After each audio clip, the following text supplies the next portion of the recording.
ప్రియమైన దేవుని బిడ్డలకు ప్రభు అయిన యేసుక్రీస్తు వందనములండి. ప్రియులారా, గత పాఠములో మనము దేవుని ప్రార్థించు విధానమేదనగా అనే అంశమును గూర్చి తెలుసుకున్నాము. ఈరోజు క్రీస్తు ఉపమానములుగా ఎందుకు చెప్పెను అనే అంశమును గూర్చి తెలుసుకుందాము.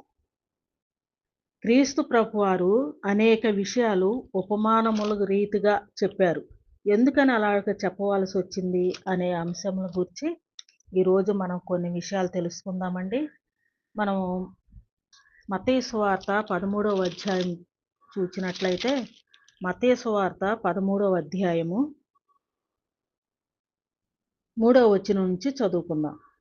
ఆయన వారిని చూచి చాలా సంగతులు ఉపమాన రీతిగా చెప్పెను.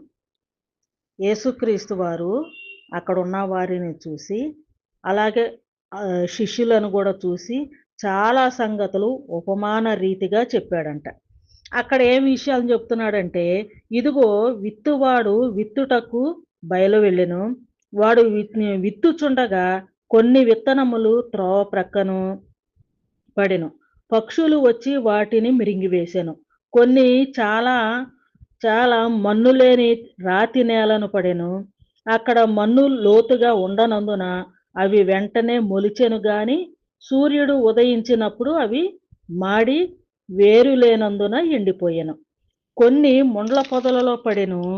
ముండ్ల పొదలు ఎదిగి వాటిని అణిచివేసెను.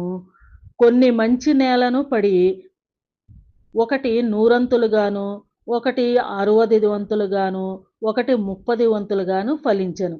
చెవులు గలవాడు వినుగాక అని చెప్పాను. ఈ యొక్క పొలములో విత్తనాలు వేసే విషయాలను గురించి ప్రభువారు అక్కడ ఉన్న వారితోనూ అలాగే ముఖ్యంగా శిష్యులతోనూ చెప్తూ ఉంటున్నారు. ఇట్లాగా ఉపమాన రీతిగా చెప్తూ ఉంటుంటే ఆ యొక్క అపోస్తలులు అడుగుతూ ఉంటున్నారు. ఏమని అడుగుతున్నారు? 10వ వచనం. తరువాత శిష్యులు వచ్చి, నీవు ఉపమాన రీతిగా ఎందుకు వారితో మాటలాడుచున్నావని ఆయనను అడుగగా, ఆయన వారితో ఇట్లనెను, పరలోక రాజ్య మర్మములు ఎరుగుట మీకు అనుగ్రహింపబడి ఉన్నది, కానీ వారికి అనుగ్రహింపబడలేదు. యేసుక్రీస్తు వారు ప్రతి ఒక్క విషయాన్ని, అలాగే ముఖ్యంగా దేవుని యొక్క రాజ్యమును గూర్చి ఆయన ఉపమాన రీతిగా ఎన్నో విషయాలు ఉపమాన రీతిగా చెప్పుకుంటూ వస్తూ ఉన్నారు. ఉపమాన రీతిగా చెప్తూ ఉంటుంటే శిష్యులు అడుగుతూ ఉంటున్నారు, అయ్యా మీరు ఉపమాన రీతిగా ఎందుకు చెబుతూ ఉంటున్నారు? ఉన్నట్టుగా వారికి చెప్పొచ్చు కదా, ఉపమానాలుగా ఎందుకు చెబుతున్నారు అనేసని ప్రభువారిని శిష్యులు అడిగినప్పుడు ఆ యొక్క ప్రభువారు వారితో అంటా ఉంటున్నారు, పరలోక రాజ్యమునకు సంబంధించిన విషయాలన్నీ మీకైతే మీరు గ్రహించారు, మీకు అర్థమైనవి. నేను చెప్తూ ఉంటున్నాను కదా, మీకు అర్థమైనవి. కానీ ఇక్కడున్న ప్రజలందరికీ అర్థం కాల, వారికి అర్థం కావట్లా. అందుకనే వారికి అర్థం అవ్వాలి అని ఉపమాన రీతిగా నేను ఆ యొక్క దేవుని యొక్క రాజ్యమును కూర్చిన విషయాలు వాళ్ళకు ఉపమాన రీతిగా ప్రకటిస్తున్నాను, చెప్తున్నాను అనేసని ప్రభువారు చెబుతూ ఉంటున్నారు. ఇంకా కలిగిన వానికే గాని ఇయ్యబడెను, వానికి సమృద్ధిగా కలుగును. లేని వానికి కలిగినది వాని యొద్ద నుండి తీసివేయబడును. మరియు వారు ఎవరు? అక్కడున్న ప్రజలు. వారు చూచుచుండియు చూడరు, వినుచుండియు వినరు, గ్రహింపకయునున్నారు. ఇందు నిమిత్తము నేను వీరికి ఉపమాన రీతిగా బోధించుచున్నాను. ఇక్కడున్న ప్రజలు ఉన్నారు చూడండి, నేను చెప్తూ ఉంటుంటే వీరు చూస్తానే ఉంటారు. నేను చేసే ఎన్నో కార్యాలు చేస్తున్న అన్ని చూస్తూనే ఉంటారు. కానీ ఆ యొక్క కార్యముల గురించి వారు చూసినా సరే వాళ్ళు గ్రహించలేని స్థితిలో ఉన్నారు. నేను ఎన్నో దేవుని యొక్క రాజ్యమునకు సంబంధించిన ఎన్నో విషయాలు నేను ప్రకటిస్తూనే ఉన్నాను. ఎన్నో వివరంగా నేను చెప్తూనే ఉన్నాను. వాళ్ళు వింటూనే ఉన్నారు. కానీ వాళ్ళు గ్రహించలేని స్థితిలో ఉన్నారు. చూసి అర్థం చేసుకోలేరు, విని వాళ్ళు గ్రహించలేరు. అందుకే నేను వాళ్ళకి అర్థం కావాలని ఉపమాన రీతిగా చెప్పుతూ ఉన్నాను అనేసనని ప్రభువారు అపోస్తలులతో చెప్తూ ఉంటున్నారు. ఎందుకని? ఇందు నిమిత్తము నేను ఉపమాన రీతిగా చెప్పుచున్నాను నేను. ఇంకా ప్రజలు ఎలా ఉన్నారో తెలుసా? ఈ ప్రజలు కన్నులారా చూచి, చెవులారా విని, హృదయముతో గ్రహించి మనసు త్రిప్పుకొని నా వలన స్వస్థత పొందకుండునట్లు వారి హృదయము క్రొవ్వినది. ఎలా ఉందంట హృదయము వారి యొక్క హృదయము క్రొవ్వినది. ఎందుకని? వారు అన్ని చూస్తూనే ఉంటారు. కానీ దాని మీద దృష్టి పెట్టరు. దాన్ని అర్థం చేసుకోవటానికి ప్రయత్నం చేయరు. నిర్లక్ష్యం. వారు కన్నులారా చూస్తానే ఉంటారు. గ్రహించరు. వారి యొక్క హృదయము, మనసు ఇయన్నీ కూడా అన్ని చూస్తా అన్నీ అర్థమవుతాయి. ఎన్నో విషయాలు వింటున్నారు. ఎన్నో విషయాలు చూస్తున్నారు. ఆ దేవుని రాజ్యాన్ని గురించి అన్ని విషయాలు వివరిస్తున్న వాళ్ళకి అన్నీ అర్థమవుతున్నాయి. కానీ వాళ్ళు పట్టించుకోవట్ల. వాళ్ళు నిర్లక్ష్యం చేస్తున్నారు. దాన్ని అర్థం చేసుకోవటానికి వాళ్ళు ప్రయత్నం చేయట్ల. వాళ్ళు మనస్సును త్రిప్పుకోకుండా దేవుని వైపు త్రిప్పకుండగా అవన్నీ ఎలా తెలుసుకోవాలి? ఏం చెయ్యాలి? దేవుని రాజ్యం అంటే ఎక్కడుంది? దేవుని రాజ్యం ఎలా ఉంది? దేవుని రాజ్యం అంటే మామూలు విషయం కదా! కాదు కదా! ఆ దేవుని రాజ్యములోని మేము చేరాలి. దాని గురించి పూర్తి విషయాలు తెలుసుకోవాలి అనే శ్రద్ధ అనేది వాళ్ళకి లేదు. ఏదో వచ్చారు, ఎవరో వచ్చారు, చెప్తున్నారు, వింటున్నాము, వెళ్ళిపోతున్నాము. అట్లాగా వాళ్ళు నిర్లక్ష్యంగా చూసి చూడనట్టుగాను, విని కూడా గ్రహింపలేని స్థితిలో వారు ఆ విధముగా ఉండి, చెప్పారులే, విన్నారులే అన్నట్టుగా ఉండి, దాని గురించి ఆ దేవుని రాజ్యం ఏంటి? దాని గొప్పతనం ఏంటి? ఆ యొక్క విషయాలన్నీ కూడా అర్థం చేసుకోకుండగా, విని విన్నట్టుగా, చూసి చూడనట్టుగా వారి యొక్క హృదయాన్ని త్రిప్పుకొని, వారు స్వస్థత పొందకుండానట్లుగా ఉన్నారు. అంటే వారు హృదయమంతా గూడా ఆహ్, పాప రోగముతో ఉన్నారు. హృదయమంతా పాపముతో నిండిపోయింది. ఆ పాప రోగముతో ఉన్నారు. ఆ పాప రోగాన్ని తీసివేసుకొని స్వస్థత పొంది దేవుని వైపు తిరుగుదామన్న ఆలోచన వారికి లేదు. వారిలో ఒక రకమైన మూర్ఖత్వము, క్రూరత్వము, నిర్లక్ష్యము, అశ్రద్ధ ఈ విధముగా ఉన్నారు. గ్రహించలేని స్థితిలో ఉన్నారు. అందుకని వారి యొక్క హృదయం ఎలా ఉందంటే క్రొవ్వినది. వారు ఎంత నిర్లక్ష్యంగా ఉన్నారు. దేవుని కుమారుడినని చెప్పుకుంటున్నానే నేను. దేవుని కుమారుడినని చెబుతున్నానే. దేవుని యొక్క రాజ్యము సమీపించి ఉన్నది. దేవుని రాజ్యంలో మీరందరూ ప్రవేశించండి అని నేను చెప్తూ ఉన్నానే. వచ్చినట్టే వస్తారు, విన్నట్టే వింటారు, గ్రహించలేని స్థితిలో ఉంటారు. నిర్లక్ష్యంగా అంత అహంకారంగా అలా ఉంటున్నారు. అందుకని వారి యొక్క హృదయం క్రొవ్వినది. వారి చెవులు వినుటకు మందములైనవి. వారి యొక్క చెవులు వినుటకు మందం ఎక్కిపోయినాయి. వాళ్ళు వినరు. చెవులు మందం అయిపోయినాయి వాళ్ళకి చెవులు. అందుకని వాళ్ళకి అర్థం కావట్ల. దేవుని రాజ్యం గురించి వాళ్ళకి అర్థం కావట్ల. వారు తమ కన్నులు మూసుకొని ఉన్నారు. అన్ని విషయాలు, ఎన్ని అద్భుతాలు, ఎన్ని ఆశ్చర్యకార్యాలు, అన్ని విషయాలు చెప్తూ ఉన్నా, అన్ని చూస్తూ ఉన్నా, వారి యొక్క కన్నులు మూసుకొనుచున్నారు. అంటే నిర్లక్ష్యం. వీరు వినుట మట్టుకు విందురు గాని గ్రహింపరు. చూచుట మట్టుకు చూతురు గాని ఎంత మాత్రమును తెలుసుకొనరు. ఈ విధముగా ఇట్లా చేస్తారు, ఇలాంటి ప్రజలున్నారని ముందుగానే యెషయా ప్రవక్త ద్వారా దేవుడు ముందుగానే తెలియచేశారు గూడా. అని యెషయా చెప్పిన ప్రవచనము వీరి విషయమై నెరవేరుచున్నది. వీళ్ళని చూస్తా ఉంటుంటే యెషయా ప్రవక్త చెప్పిన ఆ యొక్క మాటలు ఇక్కడ నెరవేరుతున్నాయి. అంటే ప్రభువారు ఈ లోకములో ఉన్నప్పుడు ఆయన ఈ లోకంలో సంచరించుతూ ఎన్నో అద్భుతాలు, ఆశ్చర్యకార్యాలు చేస్తూ నేను దేవుని కుమారుడిని అని చెప్పుకుంటూ, దేవుని రాజ్యములో మీరందరూ ప్రవేశించండి అని చెప్పుకుంటూ ఉంటుంటే, ఏయన్నా రోగాలు వస్తే, ఏదన్నా ఇబ్బందులొత్తే వస్తున్నారు, బాగు చేయించుకుంటున్నారు, వెళ్ళిపోతున్నారే కానీ, ఆ దేవుని రాజ్యం అసలు ఆయన ఎందుకొచ్చాడు ఈ లోకానికి? ఆ దేవుని రాజ్యం అని ఏంటో చెబుతున్నాడే, దాని గురించి తెలుసుకుందాము. వీలైతే దానిలో ప్రవేశిద్దాము. దానివల్ల గొప్పతనం ఏంటి? ఆ విషయాలు తెలుసుకుందామన్న కొంచెం కూడా ఇంగిత జ్ఞానము లేకుండా వారి యొక్క హృదయము క్రొవ్వినది. అయితే మీ కన్నులు చూచుచున్నవి గనుక అవి ధన్యములైనవి ఉన్నవి. వీరందరూ కూడా అర్థం చేసుకోవట్లా. అయితే మీరున్నారు గదా! ఎవరు? అపోస్తులులు. ఆ అపోస్తులు అంటున్నారు. అయితే మీరు అయితే మీ కన్నులు ఈ యొక్క విషయాలన్నీ చూస్తున్నాయి గనుక అవి ధన్యములై ఉన్నవి. మీ చెవులు వినుచున్నవి గనక అవి ధన్యములై ఉన్నవి. శిష్యులకి దే దే ఆయన దేవుని కుమారుడని వారు గ్రహించారు. అందుకే వారి యొక్క కుటుంబాలను విడిచిపెట్టి వారి యొక్క వ్యాపారాలు, వలలు, ఆ యొక్క చేపల వ్యాపారాలు, చేపల పట్టు అన్నిటిని వదిలిపెట్టేసి ఆయన వెంట వెంబడించారు. దేవుని యొక్క రాజ్యమును గూర్చి అనేక విషయాలు ఆయన చెప్తూ ఉంటుంటే వాళ్ళు గ్రహించగలిగారు. ఆ దేవుని కుమారుని కూర్చి, అలాగే దేవుని యొక్క రాజ్యమును గురించి ఆ యొక్క శిష్యులు వారు అర్థం చేసుకున్నారు గనుక, మీరు వినుచున్నారు, మీరు గ్రహించగలిగారు గనుక, మీరు ధన్యులు. కానీ ఇక్కడున్న ఈ ప్రజలందరూ ఉన్నారే, ఈ ఇశ్రాయేలీయులు వీరు గ్రహించలేని స్థితిలో ఉన్నారు. వీళ్ళు అర్థం చేసుకోవట్లా. ఎన్ని సార్లు చెప్పుతున్నా వీళ్ళకి అర్థం కావట్లేదు. ఎన్ని రకాలుగా చెప్తున్నా వీళ్ళకి అర్థం కావట్లేదు. ఉపమానాల రీతిగా చెప్తూ ఉన్నా గాని వీళ్ళకి అర్థం కావట్లేదు. వీళ్ళ యొక్క హృదయం క్రొవ్వినది. వీళ్ళ యొక్క చెవులు మందమైపోయినాయి. వీళ్ళు గ్రహించలేని స్థితిలో ఉన్నారు అని ప్రభువారు ఆ యొక్క శిష్యులకి చెప్తున్నట్లుగా మనం చూస్తూ ఉంటున్నాం.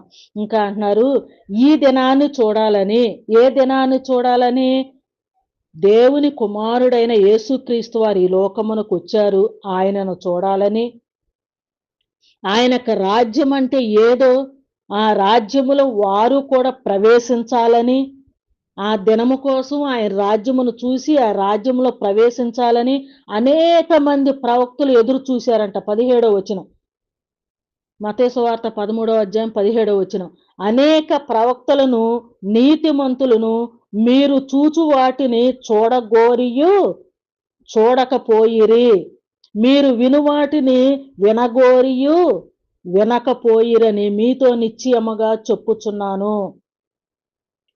ఈ విషయాలు, ఏ సంఘటనలు అంటే నన్ను చూడాలని, నేను స్థాపించబోయే రాజ్యమును చూడాలని, నేను ఏర్పాటు చేయబోయే మందిరమును చూడాలని, నేను కట్టబోయే ఆత్మ సంబంధమైన మందిరాన్ని చూడాలని, అలనాటి నుంచి అనేక మంది ప్రవక్తలు చూడాలని, వినాలని, ఆ మందిరములో వారును ప్రవేశించాలని, ఆ రాజ్యములో వారు కూడా ప్రవేశించాలని ఎంతో మంది ప్రవక్తలు ఎదురు చూశారు. కానీ వారు చూడలేకపోయిరి. వారి ఈ మాటలు వినలేకపోయిరి. మీరైతే వింటున్నారు. అంటే శిష్యులైతే వింటున్నారు. మీరు ధన్యులయ్యా. కానీ ఇక్కడున్న ఈ ప్రజలున్నారు చూడండి, ఇశ్రాయేలీయులు, వీళ్ళు గ్రహించలేని స్థితిలో ఉన్నారు. వీళ్ళు మూర్ఖులు. వారి హృదయం క్రొవ్వినది. వాళ్ళ చెవులు మందం ఎక్కిపోయినాయి. వాళ్ళు వినట్లేదు. వాళ్ళు వినుట మటుకు విందురు గాని గ్రహించలేని స్థితిలో ఉన్నారు. ఇలాంటి స్థితిలో ఉన్నారు. వీళ్ళకి ఎలా చెప్పాలో అని ఈ విధముగానైనా వాళ్ళు అర్థం చేసుకుంటారేమోనని ఉపమానముల రీతిగా నేను వీరికి వివరించుచున్నాను అనేసని ప్రభువారు ఆయన శిష్యులకు వివరించి చెప్తూ ఉంటున్నారు. ఈ దినాన్ని చూడాలని ఎవరెవరు ఎదురు చూశారో మనం కొంతమందిని చూద్దాం. ఇక్కడ చూసాం కదా 17వ వచనంలో, అనేక ప్రవక్తలు, నీతిమంతులను మీరు మీరు మీరు చూచు వాటిని చూడగోరియు, వినువాటిని వినగోరియు వినలేకపోయిరి అనేసని వాళ్ళు ఆ ప్రభువారు చెప్తూ ఉంటున్నారు. ఎవరెవరు ఎదురు చూశారో మనం చూద్దాం. యోహాను సువార్త 8వ అధ్యాయము. యోహాను సువార్త 8వ అధ్యాయము 56వ వచనంలో మనం చూసినట్లయితే, మీ తండ్రి అయిన అబ్రహాము నా దినమును చూతునని మిగుల ఆనందించెను, అది చూసి సంతోషించదని అనుకున్నాడు. ఏనాడు? యేసుక్రీస్తు వారు వచ్చింది ఏనాడు? అబ్రహాము ఏ కాలము నాటివాడు? అబ్రహాము యేసుక్రీస్తు వారిని ఆ దినములను చూడాలని, యేసుక్రీస్తు వారు వచ్చిన దినములను చూడాలని, ఆయన యొక్క రాజ్యములో చేరాలని, ఆయన యొక్క మందిరములో ఆనందించాలని ఆయన ఎంతో మిగుల ఆశపడి ఎదురు చూశాడంట. కానీ అబ్రహాముకి ఆ అదృష్టం దక్కలేదు. అబ్రహాము చూడలేకపోయాడు. అలాగే కీర్తనల గ్రంథం కూడా మనం చూద్దాం. కీర్తనల గ్రంథము 27వ అధ్యాయం మనం చూసినట్లయితే, కీర్తనల గ్రంథము 27వ అధ్యాయము మొదటి నుంచి చూద్దాం. దావీదు భక్తుడు ఎలాంటి వాడు అంటే చూద్దాము. యెహోవా నాకు వెలుగును రక్షణనై ఉన్నాడు. నేను ఎవరికి భయపడుదును అంటే దావీదు ఎంత ధైర్యంగా ఉన్నాడో చూడండి. యెహోవాయే నాకు రక్షణ, నాకు వెలుగుగా ఉన్నాడు. ఇంక నాకెందుకు భయము? నేనెవరికి భయపడాలి? ఆ దేవుడే నాకు వెలుగై ఉన్నాడు. ఆయనే నాకు రక్షణగా, నాకు తోడుగా ఉన్నాడు. ఇంకెందుకు నేను భయపడాలి అంటున్నాడు. యెహోవా నా ప్రాణదుర్గము. ఎవరికి నేను వెరుతును? నా శరీర మాంసమును తినుటకై దుష్టులు నా మీదకు వచ్చినప్పుడు ఆయన ఎలాంటి ధైర్యంగా ఉన్నాడో చూడండి. నా శరీర మాంసమును తినుటకై దుష్టులు నా మీదకు వచ్చినప్పుడు, నన్ను బాధించుచు శత్రువులు నా మీదకు వచ్చినప్పుడు వారు తొట్రిల్లు కూలిరి. యెహోవా నాకు వెలుగుగా, తోడుగా, రక్షణగా ఉన్నాడు గనుక శత్రువులు నన్ను తినుటకై నా శరీర మాంసాన్ని పీకేయటానికి వస్తున్నారు వాళ్ళు. నన్ను కృంగజేయాలని, నన్ను నశింప చేయాలని నా శత్రువులు నా మీదకు వస్తున్నారు. కానీ వాళ్ళు వస్తున్నారే కానీ వారికై వారే తొట్రిల్లి వాళ్ళు కూలిపోతున్నారు. నాతో యుద్ధము చేయుటకు దండు దిగినను నా హృదయము భయపడదు. నేను ఒక్కడనే, కానీ నాతో యుద్ధం చేయటానికి దండులుగా వచ్చి జనాలు వచ్చేస్తారు యుద్ధం చేయటానికి. అయినా నేను ఒక్కడనే, అయినా సరే నేను భయపడను. ఎందుకని అంటే యెహోవా నాకు వెలుగుగా, నాకు రక్షణగా ఉన్నాడు గనుక నేను భయపడను. నా మీదకు యుద్ధము రేగినను దీనిలో నేను ధైర్యము విరవకుందును. నా మీదకు యుద్ధం చేయటానికి వచ్చిన ఎలాంటి పరిస్థితిలో ఉన్నా నేను ఏమాత్రం కూడా ధైర్యమును చెడను. నేనెప్పుడూ కూడా ధైర్యాన్ని కోల్పోను. ఎందుకనంటే యెహోవా నాకు వెలుగుగా, నాకు రక్షణగా ఉన్నాడు. అంటే చూడండి, దావీదు భక్తుడు దేవుని యందు ఎంత విశ్వాసము కలిగి, ఎంత బలమైన నమ్మకం కలిగి ఇంక స్థిరంగా ఉన్నాడు. ఆయనకి ఇంకేం కొదువ? ఆయన ఆయన శరీర మాంసాన్ని పీకటానికి, తినటానికొచ్చినా సరే నేను భయపడనంటున్నాడు. ఎదుటివారు యుద్ధం దండులుగా వచ్చి నా మీద యుద్ధం చేసినా నేను భయపడనంటున్నాడు. ఈయన ధైర్యంగానే ఉంటున్నాడు. ఇంకంతకన్నా ఏం కావాలి? అయినను అంత స్థితిలో ఉన్న ఆ దావీదు గూడా దేవుడిని ఒక వరాన్ని అడుగుతున్నాడు. ఏమని వరం అడుగుతున్నాడు? యెహోవా యొద్ద ఒక్క వరము అడిగితిని, దానిని నేను వెదుకుచున్నాను. అంత ధైర్యంగా ఉండి కూడా దేవుని దగ్గర ఆ యెహోవా రక్షణగా ఉన్నా సరే, వెలుగుగా ఉన్నా సరే, ఆయన తోడుగా ఉన్నా సరే, అయినా ఆ దేవుణ్ణి ఇంకొక వరం అడుగుతున్నాడంట దావీదు భక్తుడు. ఏం వరం అడుగుతున్నాడు? యెహోవా యొద్ద ఒక్క వరం అడిగితిని, దానిని నేను వెతుకుచున్నాను. ఆ వరాన్ని దేవుణ్ణి అడిగాను, దాన్ని వెతుకుచున్నాను. ఏంటా వరము? యెహోవా ప్రసన్నతను చూచుటకును, ఆయన ఆలయములో ధ్యానించుటకును, నా జీవిత కాలమంతయు నేను యెహోవా మందిరములో నివసింపగోరుచున్నాను. ఆ కోరికను ఆ కోరికను కోరుకుంటున్నాడు దావీదు భక్తుడు. ఏం కోరుకుంటున్నాడు? యెహోవా యొక్క ప్రసన్నతను చూడాలని. ఎక్కడ ఆయన యెహోవా యొక్క ప్రసన్నతను చూడాలని? దే యొక్క యెహోవా మందిరములో ఆయనను ధ్యానించుచు, యెహోవా మందిరములో యెహోవాని ధ్యానించుచు ఆయన యొక్క ప్రసన్నతను చూడాలి అని దావీదు భక్తుడు దేవుణ్ణి ఈ యొక్క వరాన్ని అడుగుతూ ఉంటున్నాడు. ఆ వరాన్ని కోరుకుంటున్నాడు. అది నాకు దయచేయి ప్రభువా అని దేవుణ్ణి అడుగుతూ ఉంటున్నాడు. అంటే దావీదు భక్తుడికి దేవుని యొక్క మందిరం లేదా? అప్పుడు దావీదు భక్తుడు ఉన్నప్పుడు దేవుని యొక్క మందిరం ఉంది కదా! దేవుని యొక్క మందిరము యొక్క ఆహ్, దావీదు భక్తుడు యొక్క దేవుని యొక్క గుడారము, యొక్క గుడారం ఉంది, మందసం ఉంది. ఆ మందసమునకు ఒక గుడారాన్ని వేశాడు. ఆ గుడారము దగ్గరే కదా దేవుని యొక్క మందిరము. అక్కడే కదా బలులు అవన్నీ తీసుకొని వెళ్ళి అర్పించేది. అదే కదా దేవుని యొక్క మందిరము. అక్కడికే కదా ఇశ్రాయేలీలందరూ వెళ్ళి దేవుణ్ణి ఆరాధించేది. తర్వాత కదా దేవునికి నేను ఒక గొప్ప మందిరాన్ని కట్టాలి అనేసి దావీదు భక్తుడు కోరుకున్నాడు.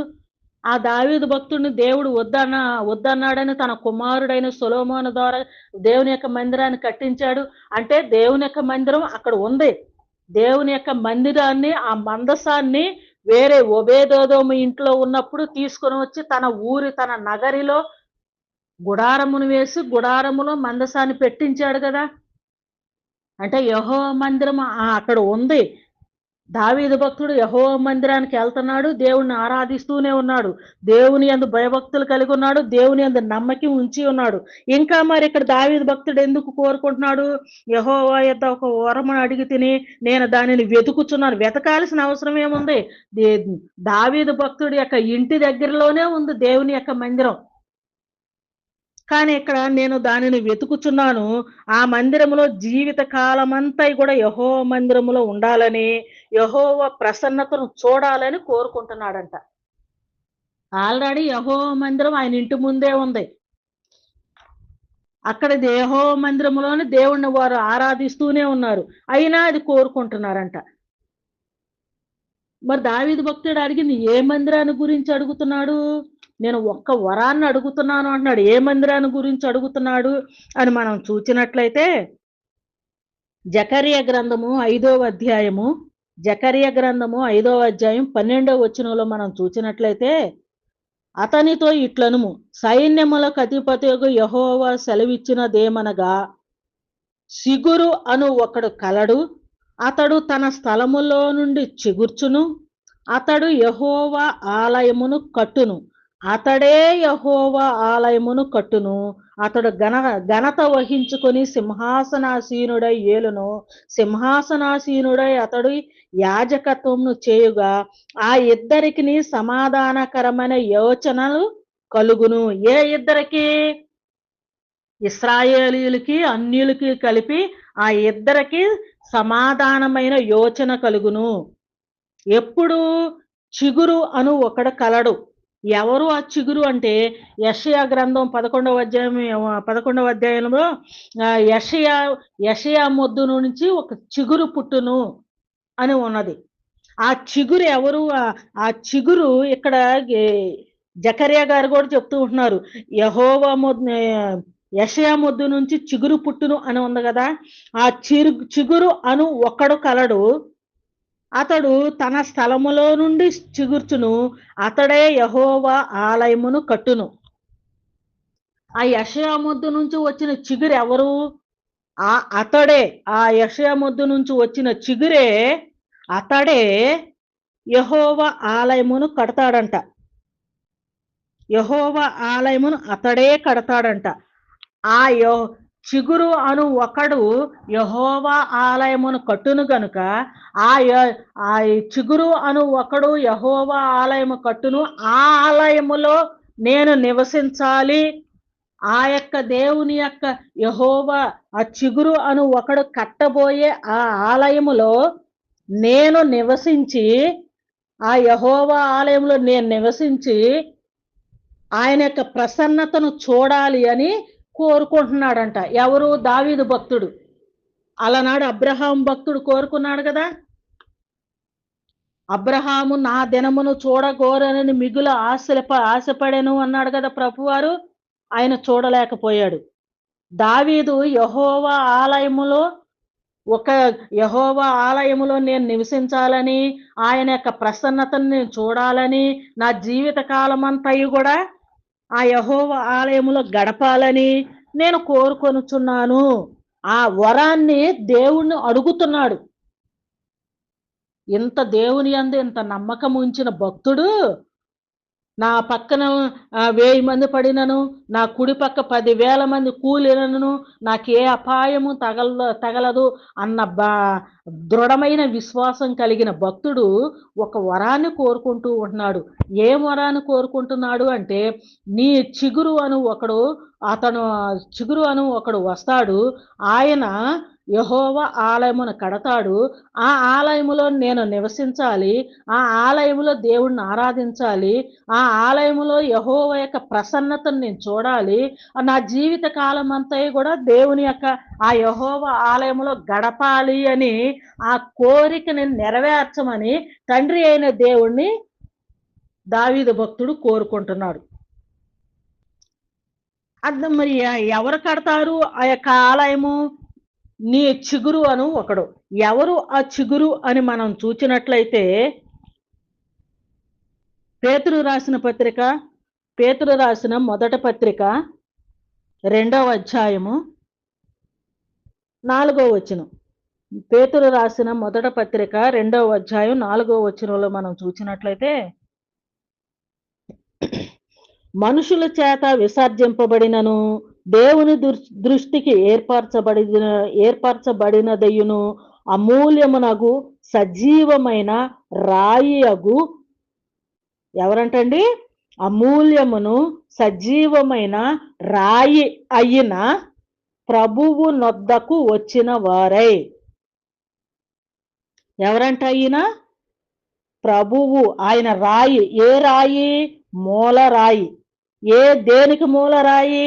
దావీదు భక్తుడు కోరుకున్నాడే, యెహోవా ఆలయములో నేను నివసించాలి, ఆయన ప్రసన్నతను చూడాలని కోరుకున్నాడే, ఆ ఆలయానికి పునాది రాయి అయిన ప్రభువారు, ఆ ప్రభువు వారి నొద్దకు వచ్చిన వారై యేసుక్రీస్తు ద్వారా దేవునికి అనుకూలములగు ఆత్మ సంబంధమైన బలులను అర్పించుటకును పరిశుద్ధ యాజకులుగా ఉండునట్లు మీరును సజీవమైన రాళ్ల వలె ఉండి ఆత్మ సంబంధమైన మందిరముగా కట్టబడుచున్నారు.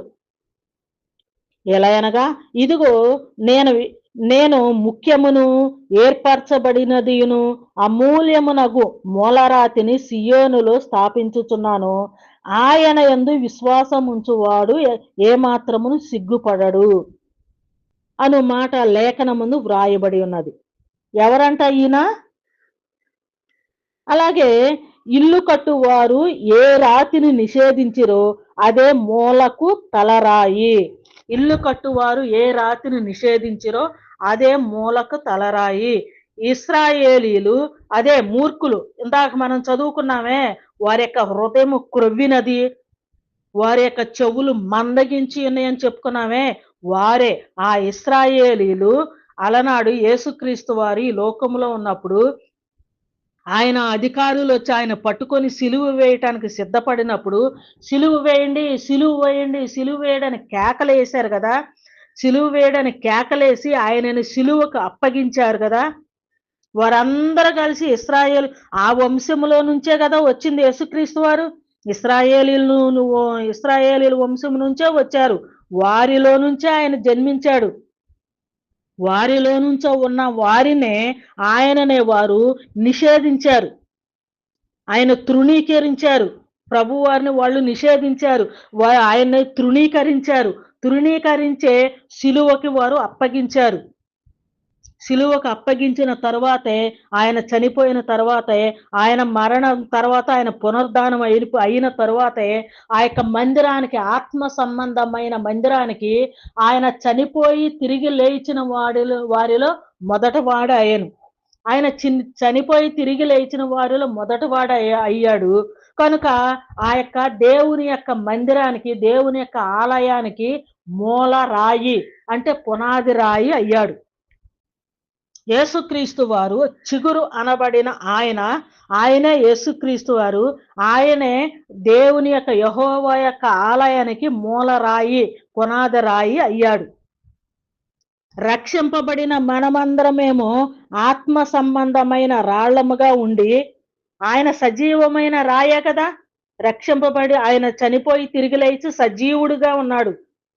ఆయన సజీవుడిగా ఉన్నాడు గనుకను మనము కూడా ఆత్మ సంబంధంగా మనం బాప్తీసము తీసుకొని బాప్తీసము ద్వారా యొక్క నీళ్లలో మనం ముంచబడి సమాధి చేయబడి సమస్త పాపలను దుర్నీతినంతా కూడా సమాధి చేసి విడిచిపెట్టి మనం కూడా ఆ యొక్క బాప్తీసము ద్వారా తిరిగి లేచిన వారముగా ఉన్నాం. ఆయన తిరిగి లేచిన వారిగా మూలరాయిగా ఉన్నారు మందిరానికి. మనము ఆత్మ సంబంధముగా బాప్తీసము ద్వారా మనం చనిపోయి తిరిగి లేచిన వారముగా మనం ఉండి మనం ఆత్మ సంబంధమైన రాళ్ళముగా మనం కట్టబడుచున్నాం. ఆ విధంగా మనం ఆత్మ సంబంధమైన రాళ్ళముగా మనం కట్టబడుచున్నాము గనుక ఆ రాయి ఆత్మ సంబంధమైన రాయి, మనము కూడా ఆత్మ సంబంధమైన రాయిగా రాళ్ల మీద రాయి, రాయి మీద రాయిగా మనము కట్టబడుచున్నాము గనుక ఈ విధముగా మనము ఆత్మ సంబంధమైన మందిరముగా కట్టబడుచు ఉన్నాం. ఈ ఆత్మ సంబంధమైన మందిరముగా మనమందరం కూడా రక్షింపబడిన ప్రతి వారు కూడా ఆ రాయి మీదే రాయి, రాయి మీద రాయిగా ఉండి ఆత్మ సంబంధమైన మందిరముగా మనమందరం కట్టబడుచున్నాం. ఈ మందిరం అంతా ఎవరిది అంటే ఇది యెహోవా యొక్క ఆలయం.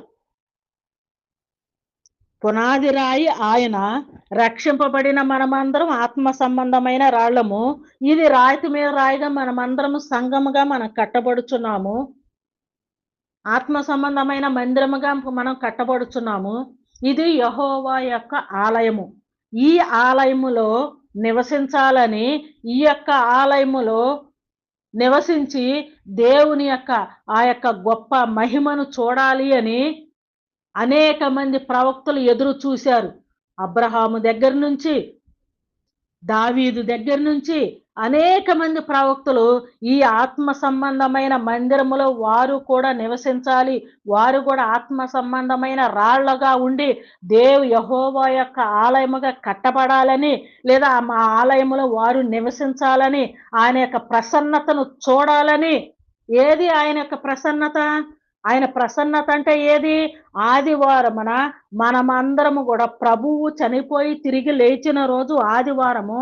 ఆదివారము నాడు ఆయన రోజున మనమందరం ఆత్మ సంబంధంగా మనమందరము కూడుకొని ప్రకృతి సంబంధమైన ఏ ఆలోచన లేకుండా ఆత్మను కలిగి పరిశుద్ధాత్మతో మనము పరిశుద్ధాత్మను కలిగిన వారమై ఉండి పరిశుద్ధాత్మ మనకు తోడుగా ఉంటున్నారు. ఆ పరిశుద్ధాత్మను కలిగిన వారమై ఉండి తండ్రి అయిన దేవుణ్ణి క్రీస్తు ద్వారా దేవుణ్ణి ఆరాధిస్తూ క్రీస్తుకి సాదృశ్యమైన ప్రభురాత్రి భోజనమును మనం తీసుకుంటూ మనం ఆత్మ కలిగి ఉన్నాము. క్రీస్తుకు సంబంధించిన ప్రభురాత్రి భోజనాన్ని మనం తీసుకుంటున్నాము.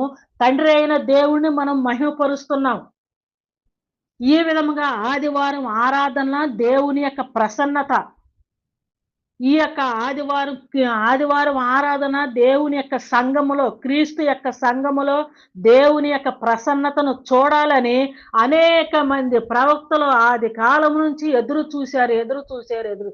వాళ్ళు ఎవ్వరూ కూడా పొందుకోలేకపోయారు. కానీ నేడు మనకు దక్కిందండి ఆ అదృష్టము. కానీ దేవుడు మనకి ఇచ్చాడండి ఈ అదృష్టము.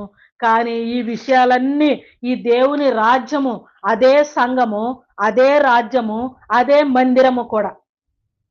రక్షింపబడిన వారందరూ కూడా క్రీస్తు యొక్క శరీరములో అవయవాలు. అంటే క్రీస్తు యొక్క సంఘము. ఆ సంఘము అనబడిన శరీరము. ఆ శరీరమునకు శిరస్సు యేసుక్రీస్తు వారు. ఆ సంఘమే దేవుని యొక్క రాజ్యము. ఆ రాజ్యమునకు రాజుగారు క్రీస్తు వారు. ఆయన రాజుగారు, రక్షింపబడిన వారందరూ రాజ్య నివాసులు. ఆ సంఘమున శరీరాన్ని పోల్చాడు ప్రభువారు ఎఫెసు పత్రికలో. ఆ శరీరానికి శిరస్సు క్రీస్తు. క్రీస్తు శిరస్సు అయితే శరీరం అంతా కూడా, సంఘం అంతా కూడా ఆయన శరీరము. అంటే ఈ విధముగా అమర్చబడినది. ఆయన శిరస్సు, శరీరం మనమందరం. ఇది విడదీయరాని బంధం. ఈ శరీరములో అవయవాలుగా ఉండాలి అనేక మంది ప్రవక్తలు కోరుకున్నారు. రక్షింపబడిన మనమందరము ఆయన యొక్క రాజ్య నివాసులము. ఈ రాజ్యమునకు రాజుగారు క్రీస్తు. క్రీస్తు అంటే అభిషక్తుడు అని అర్థము. ఆ క్రీస్తు అంటే అభిషక్తుడు. అంటే ఆయన రాజు, అభిషేకింపబడిన వారు, ఆయన రాజు. ఆ రాజ్య నివాసులు మనమందరము. ఈ రాజ్యములో వారు కూడా రాజ్య నివాసులుగా ఉండాలని అనేక మంది ప్రవక్తలు కోరుకున్నారు. కానీ వారు ఉండలేకపోయారు. అదే విధముగా ఆత్మ సంబంధమైన మందిరము కట్టబడుచున్నది. ఆ మందిరమునకు పునాది రాయి యేసుక్రీస్తు వారు. మనమందరం రక్షింపబడిన మనమందరం ఆత్మ సంబంధమైన రాళ్ళముగా ఉండి, ఆత్మ సంబంధమైన మందిరముగా కట్టబడుచున్నాము. ఈ ఆత్మ సంబంధమైన మందిరములో వాళ్ళు గూడా ఒక ఆత్మ సంబంధమైన మందిర రాళ్ళుగా ఉండాలని అనేక మంది ప్రవక్తలు కోరుకున్నారు. కానీ వారు ఉండలేకపోయారు. కానీ దేవుడు ఈనాడు మనకు ఈ అదృష్టాన్నిచ్చాడు. ఇలాంటి అదృష్టం ఈ విషయాలన్నిటిని కూడా వారికి వివరించి చెబుతా ఉంటుంటే వాళ్ళకి అర్థం కాక వాళ్ళు ఎలా ఉన్నారంటే, ఈ ప్రజలు కన్నులారా చూచియు చెవులారా వినియు హృదయముతో గ్రహించి మనసు త్రిప్పుకొనుచున్నారు. ఇవన్నీ వింటున్నారు. ఈ విషయాలని రాజ్యమునకు సంబంధించిన దేవుని రాజ్యము సమీపించి ఉన్నది. మీరు తెలుసుకోండి. ఆ రాజ్యములో మీరు ప్రవేశించటానికి ప్రయత్నం చేయండి అని ఈ విషయాలన్నీ ప్రభువారు ఆ కాలములో ఉండి వాళ్ళందరికీ కనపడుతూ, వాళ్ళందరికీ వివరించి చెబుతా ఉంటుంటే, వాళ్ళందరూ చూసినట్టే చూస్తున్నారు. విన్నట్టే వింటున్నారు. గ్రహించకుండున్నారు. వారి యొక్క చెవులు మందం అయిపోయినాయి. వారి యొక్క హృదయం క్రొవ్వెక్కిపోయింది. అందుకనే వాళ్ళకి అర్థం అవ్వాలి అని, ఎలాగైనా వారు అర్థం చేసుకుంటారేమోనని ఉపమానముల రీతిగా నేను చెప్పుచున్నానయ్యా అని యేసుక్రీస్తు వారు తన యొక్క శిష్యులకు వివరించి చెప్తున్నట్టుగా మనం చూస్తూ ఉంటున్నామండి. అలనాడు ప్రభువారు చెప్పటమే కాదు, ఈనాడు కూడా క్రీస్తు యొక్క సంఘము, ఆయన శరీరము, ఆయన యొక్క రాజ్యము, ఆయన యొక్క మందిరాన్ని గురించి వివరించి చెబుతా ఉంటుంటే జనాలకు అర్థం కావట్లేదు. అర్థం కాకుండగా దేవుని పేరును ఈళ్ళు కూడా అట్లాగే వస్తున్నారు. యేసుక్రీస్తు వారి దగ్గరకు వస్తున్నారు. విన్నట్టే వింటున్నారు. చూసినట్టు ఆయన అద్భుత కార్యాలన్నీ చూస్తున్నారు. ఆయన దగ్గరకు వస్తున్నారు. కానీ అసలు విషయాలు వాళ్ళు గ్రహించట్ల. ఇప్పుడు గూడా క్రైస్తవులమని చెప్పుకుంటున్నారు. క్రీస్తు దగ్గరకు వస్తున్నారు. దేవుని మాటలు వింటున్నారు. దేవుని కార్యాలు చూస్తున్నారు. అయినా సరే దేవుని రాజ్యం అంటే వాళ్ళకేదో అర్థం కావట్ల. వస్తున్నారు. ఇక్కడ కూడా ప్రభువారి చేత స్వస్థతలు పొందుకుంటున్నారు. వాళ్ళు ఎళ్ళిపోతున్నారు. రోగాలు బాగు చేయించుకుంటున్నారు. ఎళ్ళిపోతున్నారు. దేవుని రాజ్యం గురించి చెప్తుంటే మాత్రం వాళ్ళకి అర్థం కావట్ల. వాళ్ళు వినిపించుకోవట్ల. రోగం వచ్చింది, తగ్గిందా, ఎళ్ళిపోయాము అంతే. దేవుని రాజ్యం గురించి వాళ్ళకి బుర్రలకి ఎక్కట్ల. ఇప్పుడు కూడా అంతే. నాకు రోగం తగ్గాలి, నాకు ఉద్యోగం రావాలి, నేను ఇల్లు కట్టుకోవాలి, ఇంకోటి కావాలని దేవుడి దగ్గరకొస్తున్నారు. అయి తగ్గిపోతున్నాయి, ఎళ్ళిపోతున్నాయి. అసలు బైబిల్‌లో ఏముంది? యేసుక్రీస్తు వారు ఎందుకొచ్చారు? మనం ఎందుకు రావాలి? మనం సచ్చిపోయిన తర్వాత మనం ఎక్కడికెళ్ళిపోతాం? అసలు మానవ జీవితం ఏంటి? మన ఆత్మ ఏంటి? ఈ విషయాలన్నీ ఏమన్నా అర్థం చేసుకుంటున్నారా? చెప్పేవాళ్ళు చెప్తున్నా కానీ అర్థం చేసుకునే పరిస్థితిలో ఉంటున్నారా అంటే, అర్థం చేసుకోలేని స్థితిలో మూర్ఖత్వంలో ఉన్నారు. చెప్పేవాళ్ళకి ఎంత మరి ఏ విధంగా చెప్తున్నారో అర్థం కావట్లేదు. ఒకవేళ చెప్పేవాళ్ళు సరిగ్గా చెప్పినా గాని అర్థం చేసుకోనలేని మూర్ఖత్వములో వారి యొక్క చెవులు మందం ఎక్కి, వారి యొక్క హృదయాలు క్రొవ్వెక్కున్నాయో అర్థం కావట్లేదు గాని, దేవుని యొక్క రాజ్యాన్ని, దేవుని యొక్క సంఘం గురించి, దేవుని యొక్క రాజ్యమును గురించి, దేవుని యొక్క మందిరమును గూర్చి ఎలా అలనాడెప్పటి నుంచే ప్రవచనాల్లో వ్రాయబడినదే క్రీస్తు సంఘం.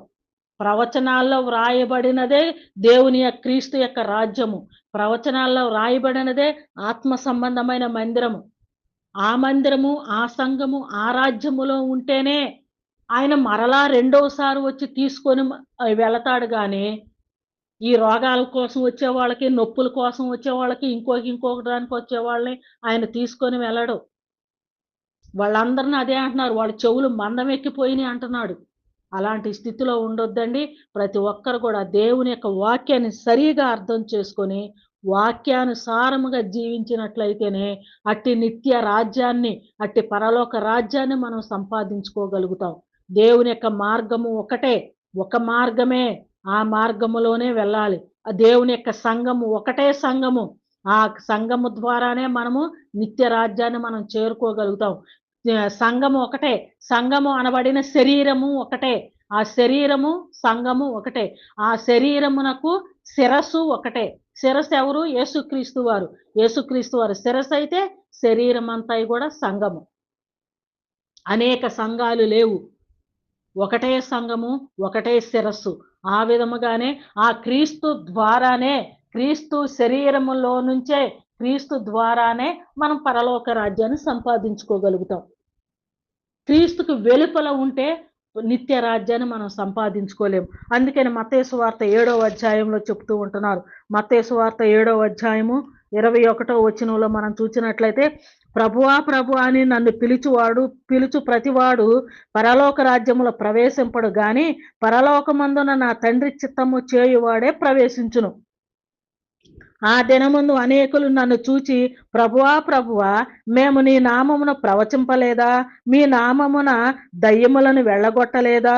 మీ నామమున అనేకమైన అద్భుతములు చేయలేదా? అని చెప్పుదురు. అప్పుడు నేను మిమ్మును ఎన్నడునూ ఎరగను, అక్రమము చేయువారులారా నా యొద్ద నుండి పొండని వారితో చెప్పెను.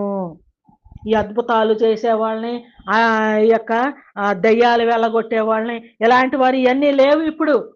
ఇలాంటి వారందరూ కూడా మీరెవరో కూడా నాకు తెలియదు. అక్రమంగా మీరు దేవుణ్ణి ఆరాధిస్తున్నారు. అక్రమంగా దేవుని యొక్క సువార్తను ప్రకటిస్తున్నారు. దేవుని యొక్క క్రీస్తు యొక్క శరీరము కాకుండా వేరే విధముగా అక్రమంగా మీరు యొక్క దేవుని పనిలో కొనసాగుతున్నారు.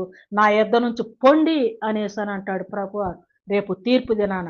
అలాంటి పరిస్థితిలో ఎవరు ఉండకుండగా క్రీస్తు యొక్క సంఘము ద్వారా, క్రీస్తు యొక్క శరీరము ద్వారా నిత్య రాజ్యాన్ని అందరూ కూడా సంపాదించుకోవలసినదిగా ప్రభువు పేరట ప్రతి ఒక్కరిని కూడా మనవి చేస్తూ, అలనాడు అనేక మందికి ప్రవక్తలకు దక్కలేని గొప్ప భాగ్యం నేడు మనకు దక్కింది. ఆ విషయాలన్నీ కూడా అర్థం చేసుకొని క్రీస్తు ద్వారా నిత్య రాజ్యాన్ని ప్రతి ఒక్కరూ సంపాదించుకోవలసినదిగా ప్రభువు పేరట మనవి చేస్తూ ఈ నా మాటలు ముగిస్తూ ఉన్నానండి. షేర్ చేయండి, సబ్స్క్రైబ్ చేయండి, లైక్ చేయండి. అందరికీ వందనములు.